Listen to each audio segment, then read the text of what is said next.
Voilà un vélo qui ne peut clairement pas laisser indifférent en matière de design. Ça ressemble à une moto, mais à laquelle? C'est la question que je vous ai posée pour ne pas me faire rouler cette fois-ci. Et j'ai obtenu pas mal de réponses et des réponses assez différentes. Vous m'avez répondu que ça ressemble à un chopper, à un beach cruiser, un HD Crossbone, un cruiser, un bobber, une Harley ou une Indian.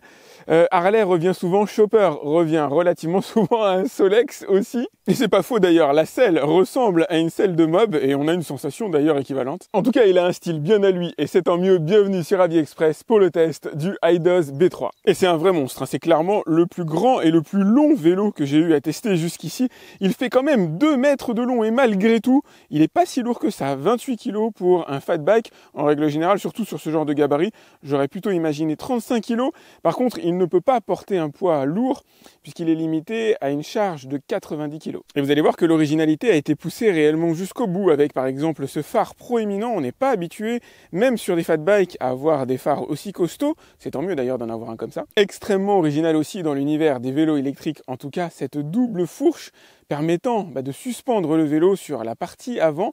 Ouais, ça c'est clairement inédit sur un vélo électrique. Je vous donnerai bien sûr mes sensations à l'intérieur de cette vidéo. Très original lui aussi, regardez, le guidon arqué. Alors non pas que ça n'existe pas sur d'autres vélos électriques, mais cet arc, cet angle déjà est extrêmement original et on est sur un guidon qui fait quand même 92 cm de large, c'est énorme. Bon, le cadre, j'en parle pas, il est en alliage d'aluminium avec une forme effectivement qui rappelle l'univers de la moto. Et fat bike oblige, on a des pneus géants signés Crusade de 26 pouces de diamètre pour 4 pouces de large. Ah, c'est une dernière chose, pas totalement originale, mais bienvenue, la possibilité de modifier très légèrement la hauteur de la fourche grâce à l'inclinaison que vous avez ici. Ah si, encore une petite dernière pour la route. Il n'est pas original d'avoir 2 freins à disque sur un vélo, évidemment, mais d'avoir les 2 systèmes mécaniques et hydrauliques qui cohabitent, ça l'est déjà beaucoup plus. À l'avant, vous avez du mécanique et à l'arrière, vous avez de l'hydraulique. Parce qu'il aurait été dommage de faire dans la demi-mesure, ajouter en position arrière un moteur de 1200 watts, une batterie de 17,4 ampères-heure, qui n'est pas détachable malheureusement, étant donné la taille de l'engin, ça aurait été un plus non négligeable. On obtient un véritable ovni de la route que j'ai hâte de vous présenter.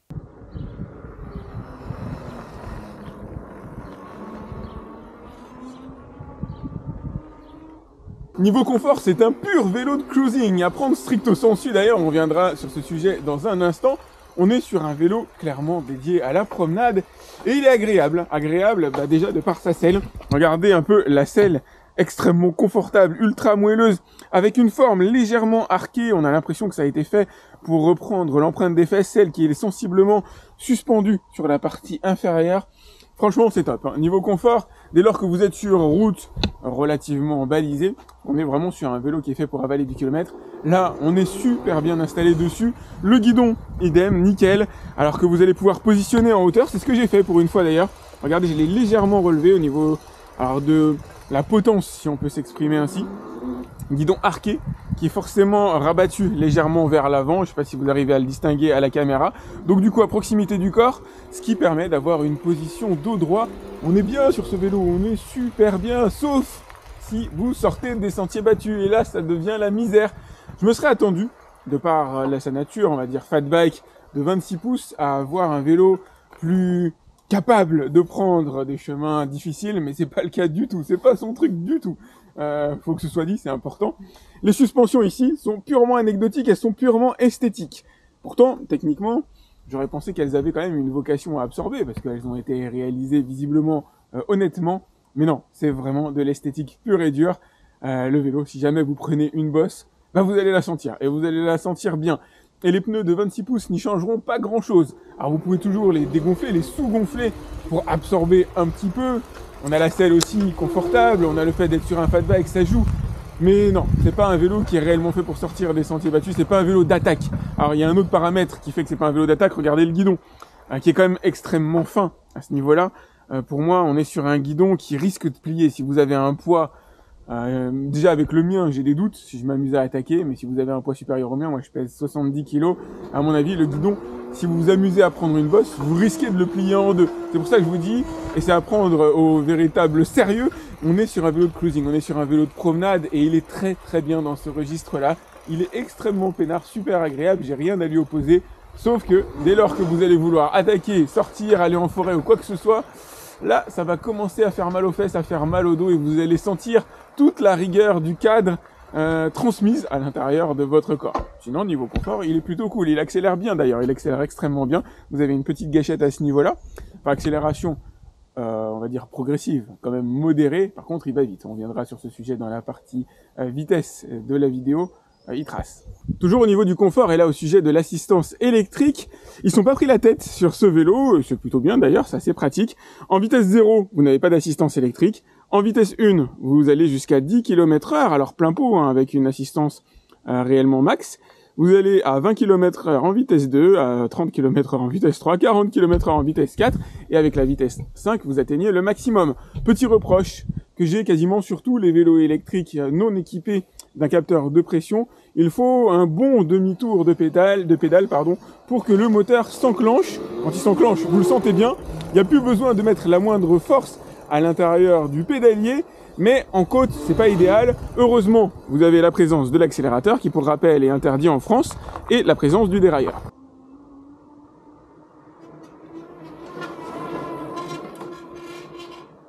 Alors, qu'en est-il de la puissance, de la motorisation, du ressenti et des statistiques aussi que j'ai pu obtenir à l'aide de ce vélo? Donc, on a un moteur de 1200 watts en position arrière, propulsé par une batterie de 17,4 ampères-heure envoyant du 48 volts, et un vélo qui avance bien en vitesse de pointe, qui avance trop bien évidemment par rapport à la limitation française qui est de 25 km/h, puisque le vélo peut atteindre aisément 45 km/h. Si vous avez du vent et une pente favorable, vous pourrez aller plus vite.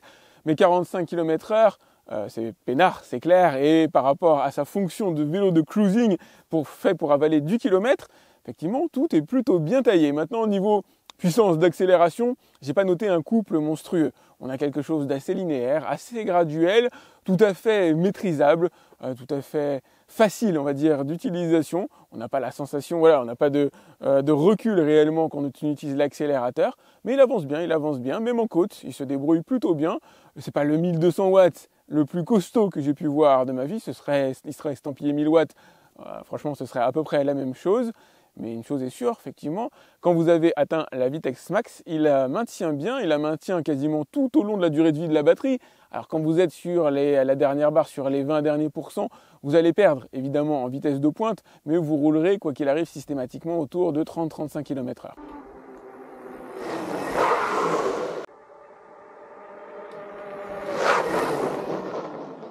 Vous l'avez vu dans mon introduction, une des originalités de ce vélo, c'est de mélanger les deux technologies, frein à disque mécanique d'un côté et frein à disque hydraulique de l'autre. À l'arrière, on a donc la partie hydraulique, alors que vous allez avoir de ce côté-là, et à l'avant, de l'autre côté, on a la partie mécanique, combo qui fonctionne bien, permettant au vélo de s'arrêter relativement rapidement, de passer de la vitesse de 25 km/h à 0 en à peu près 4,50 m, une distance relativement honnête, 4 mètres étant le top aujourd'hui par rapport à ce que j'ai pu tester.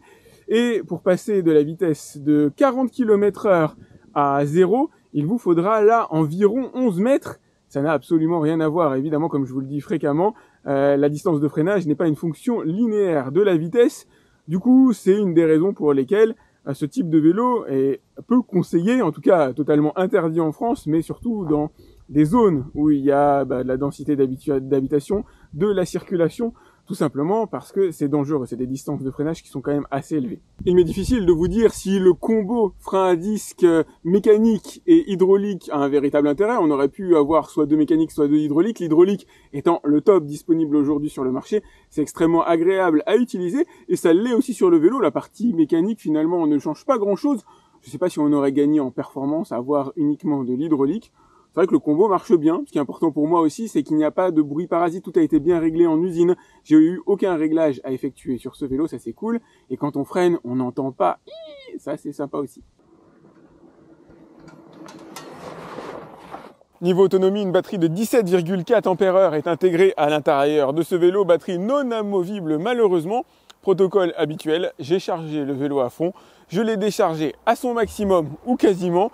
Et voilà ce que j'ai pu obtenir comme parcours. Comme vous pouvez le voir écrit en bas du cadran, j'en suis à 40 km. Alors j'ai fait une petite entorse à mon protocole habituel. Là vous avez vu, il reste 47% d'autonomie. Je suis allé lui remettre un petit coup de charge parce que j'en avais besoin pour la suite de la vidéo. Vous avez un potentiel à peu près extrapolé très légèrement entre 45 et 50 km d'autonomie. sans avoir à pédaler. C'est ça mon protocole habituel. J'utilise la bague d'accélération. Je n'effectue aucun effort. L'objectif, c'est de voir la distance minimum que vous allez pouvoir parcourir avec ce vélo. Et elle sera de 45 à 50 km sans le moindre effort, ce qui signifie que si vous pédalez, normalement, vous devriez pouvoir atteindre les 75-80 km d'autonomie, ce qui est plutôt pas mal, voire même très bon.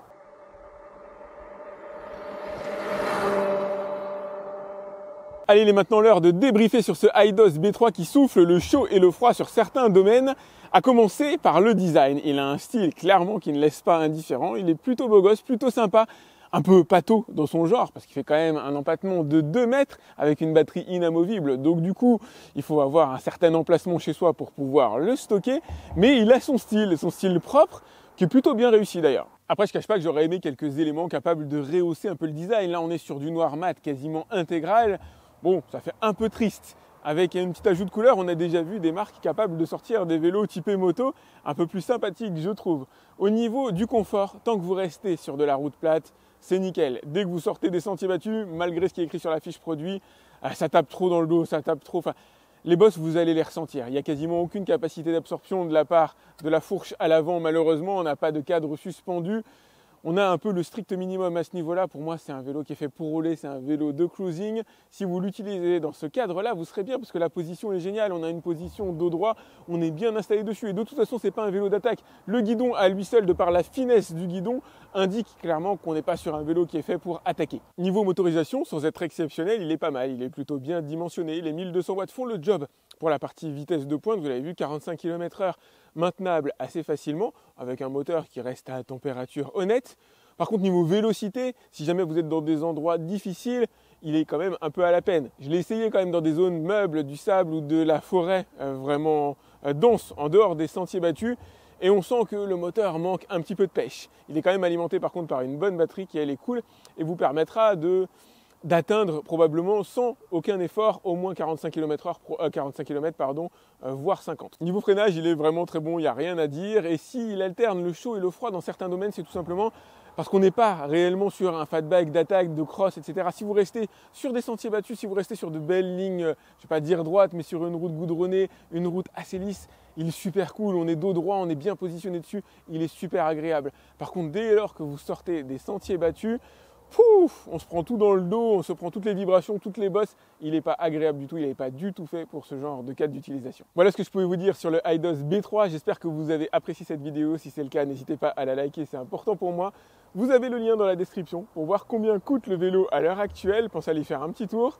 N'hésitez pas à me laisser vos messages aussi directement dans les commentaires, que ce soit concernant le Eidos B3 ou si vous avez repéré des vélos qui seraient assez intéressants de tester.